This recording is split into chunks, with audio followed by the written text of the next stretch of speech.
Yes, sir. You already know this your boy B Hayes. We back with another vid. If you're new to the channel, I just want to let you know what we're about. We're about personal finance, saving money, ways to save money, ways to make money, the stock market. We're about all that. Anything we do with getting the bag, we own it. So if they interest you in any type of way, stick around, consider subscribing, turn on the notification bell so you'll be able to get updated every time I upload a video such as this one. So today, we're gonna go ahead and get right into it. You already know I like to waste nobody time.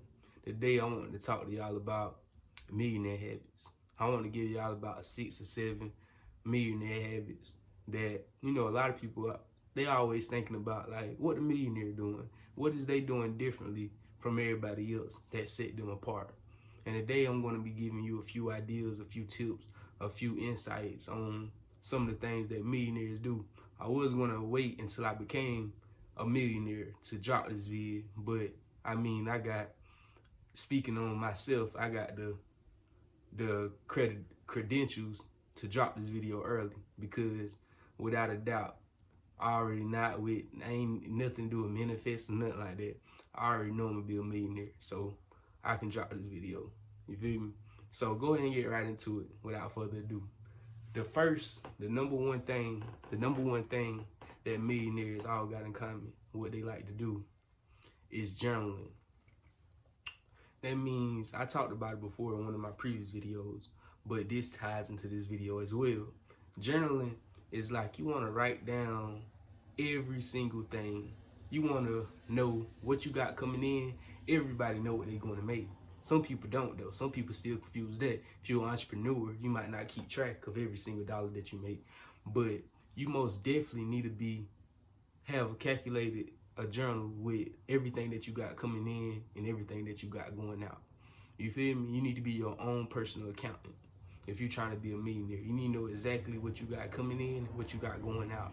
So you'll be able to so you'll know how to cut back on things, how to, oh, let me get rid of that. I don't really need that. And like, just being organized and knowing where your money is going, it'll just help you be able to eliminate some things that you don't need and be able to eliminate certain areas and to better yourself. You feel me? It's crucial to have a journal and writing down what you got coming in and going out. That would be the number one thing. Number two would be surround yourself with successful people. People that got the same mindset as you. If you're one of the people that's trying to be a millionaire or trying to have things in life, you want to surround yourself with people that's on the same thing you on, with positive energy. You want to surround yourself around good people. Surround yourself around people that know more than you. Some people get intimidated by people knowing more than them, or they think someone's a little smarter than them. They don't. They try not to hang around them people. Like, yeah, I want to hang around people that's smarter than me, that know more than me, that can educate me on some things, and I can educate them on some things. You feel me? Don't be so, stuck up on yourself that you feel uncomfortable around someone that's smarter than you. That's the type of people you want to be around, someone that know a little more than you. You feel me? So that would be number two. Number three would be live below your means. See, a lot of people, we like to some people live within their means, and some people live above their means, and then there's living below your means. Living within your means is, if you're making $50,000 in a year, and by the end of the year you spending $49,000, you done spent $49,000 on everything, your expenses and everything else. That's living within. You only got one more $1,000, like, you right there within your means. Living below your means would be, if I made $50,000 in a year and I only spent half of that money, like 25 or $20,000. 25, I'm gonna say 25. So you spent half of that money, you living off 25K, and the other 25K you saved. You feel me? Because you living below your means. Like, for me, for instance, I don't really like to get too personal because of where I come from and stuff. I'm gonna be a lot more transparent with you guys as I grow, as the channel grow and stuff. But just starting off and stuff, I don't want to be too transparent because, where I come from, like, I come from a hood. Like people actually watching me. Some people watching me from my hometown that's not even supporting. So it's like they just like really just being pocket watchers. So I can't really go into detail about and like tell y'all my net worth and tell y'all how much money I got and all that right now. But I'm not ashamed to say I am a successful person, but I'll be more open as the platform grows, because you know it's a lot of nosies where I'm from. So, but for instance, back to what I was saying, like if I made 50 grand in a year, you would want to save. You want to live below your means and save at least like half of that. You get what I'm saying? Save that 25 and live off 25. See, what people typically do is they live within their means, but or above their means. Like you'll make 50, but be in debt on a car. Like you can't even afford a car you driving. You can't afford the house you living in. Or whenever you get a new job, your job give you a 10K salary. Like they increase your salary on 10K. You finding ways to spend more money. As we make more money, you find ways to bring your expenses up too. But the rich, the wealthy, we think different. The more money I make, the more money that, you know, people that's got the right mindset and they're trying to have something, the more money we make, the more money them people typically make, you spend less. The more money I make, I'm trying to spend less. If you're making 100K in a year, I'm trying to spend less than when I was just making the 50. You get what I'm saying? So like living below your means is very crucial to try to get to where you're going in your life. Number 4 would be risk. You know, millionaires, they take on a lot of risk. A lot of people don't see that part, but we take on a lot of risk. Like no risk, no reward. And then you want to take calculated risk. You just don't want to take any kind of risk. Just, oh, let me go all in on Bitcoin. Let me put everything I got on this stock. Let me do this. Let me do that. No, you don't just go all in. That's not what we mean by taking risk. You want to take calculated risk. That means you got your eyes peeled for every opportunity. You looking for these opportunities, and when opportunities do present themselves, you got a plan. You got a plan. You go in with a plan. You know you getting in there. You know you getting out there. You taking calculated risks. You not just taking blinded risks. You just throwing your money out there like you go to a casino and just put all the money on red and walk away. No, you want to watch your money. You want to. That's a very crucial, like, it's not about all times of what you making, it's about what you can keep. So, you know, keeping your money and saving, you know, saving your money and keeping it safe from losing it to a bad investments and stuff is also crucial with on your journey to being a millionaire. Number 5 would be reading. Reading is very, very, very crucial to advancing, having an advanced mind and advanced money management skills, advanced in financial literate. You know, you just advanced in that department. Reading on topics, on things that can better you and help you. A lot of people just read for fun, for activity. Like, I read, if I'm reading, I'm going to read things that's going to help me, better me. I'm going to read stuff about the stock market, read stuff about, the richest man in Babylon, Rich Dad, Poor Dad. I'm going to read books that's going to educate me on on the ways to make more money, ways to save money, ways to, make my money work for me. So reading could be very crucial in your life. Pick up a book. Number 6 would be building a skill. Build a skill and get very, very good at it. Get so good at that skill to where you can leverage it. Like, for instance, with me, like, I trade stocks and I invest. I've been doing it for a couple years now. So it's like 10 years in the game, 5 years in the game after I've been trading and investing. You want to leverage that. Then you're going to be able to consult people. I'm able to teach people now. Like, teach them the routes, the ins and outs of the stock market, on how to day trade. Teach them all the knowledge that I acquired of 2 to 3 years of learning, plus I'm still going. All that knowledge is going to be, you're going to be rewarded for it. You can leverage it. You already winning because all the knowledge you acquire, you're using it for your own personal gain, and you can make your money from it. But when you leverage it, you taking that same knowledge that you learn and just teaching other people, and you can get paid from that.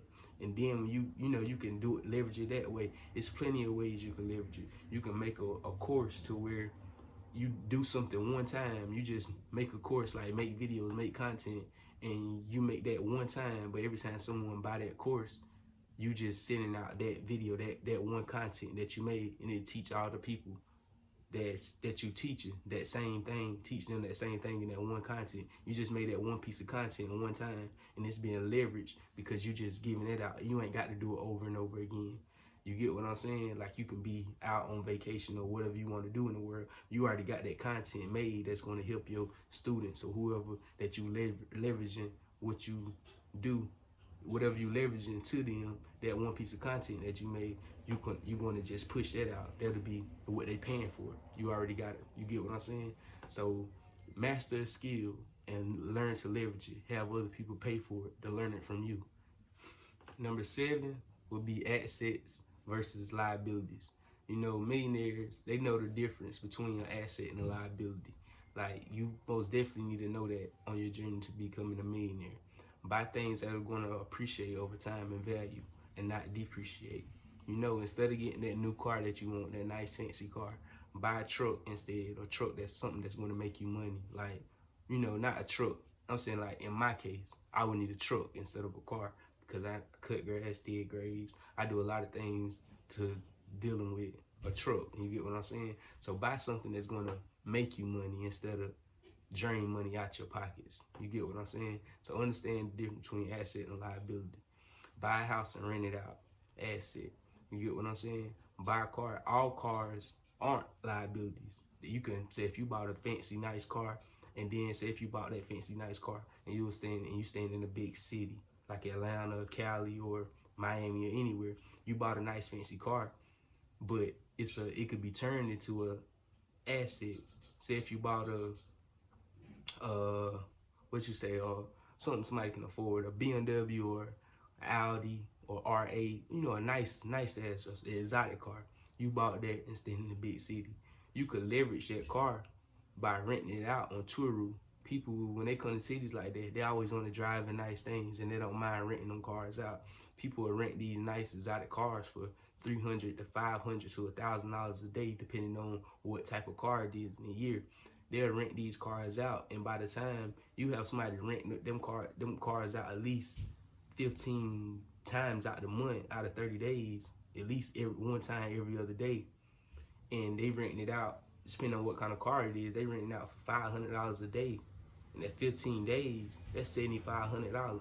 You do the math, $7,500 you made off that car, off that asset. Subtract the insurance you got to pay for it. Subtract the payment. The payment on the exotic will run you about $800, $900, $1,000 a month, or $1,500 a month. Say if it's $1,500, $7,500, subtract the $1,500 plus the insurance, a couple hundred. Say $2,000 your expenses. 75, subtract the 2 bands, that still leave you with what, $5,000, $5,000 profit. $5,000 times 12. That's down 50. That's right at down, about $60,000 a year that you leveraged off of an exotic car. And say if you times 10 that, get you 10 cars.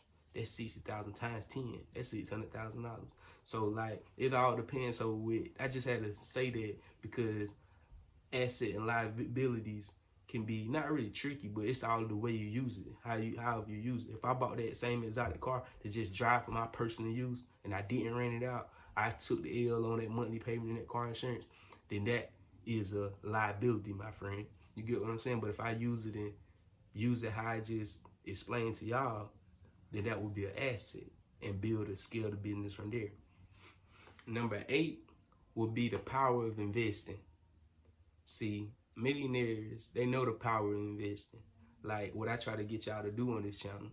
Like all the things that you use, like already, Apple, Walmart, all these little companies that you're already using, get you a portion in these companies. Own a piece of this company. These shares don't cost that much. The same Jordans that you going out there and buy, or anything that's worthless, that a pair of J's costs $200 for the shoes. That $200 could be used to buy 2 shares of Apple that over time will appreciate. Apple, if you know like me, I don't think Apple going anywhere. Look, I bet you probably watching this on the iPhone right now.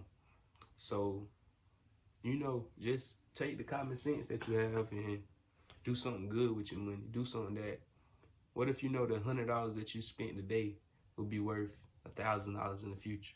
would you still spend that same $100 on what you about to purchase on and throw it away? Or would you put it in something that will increase over time, that would now be worth $1,000? Like, just think about the decision that you make. That'll be all the tips I have for y'all today.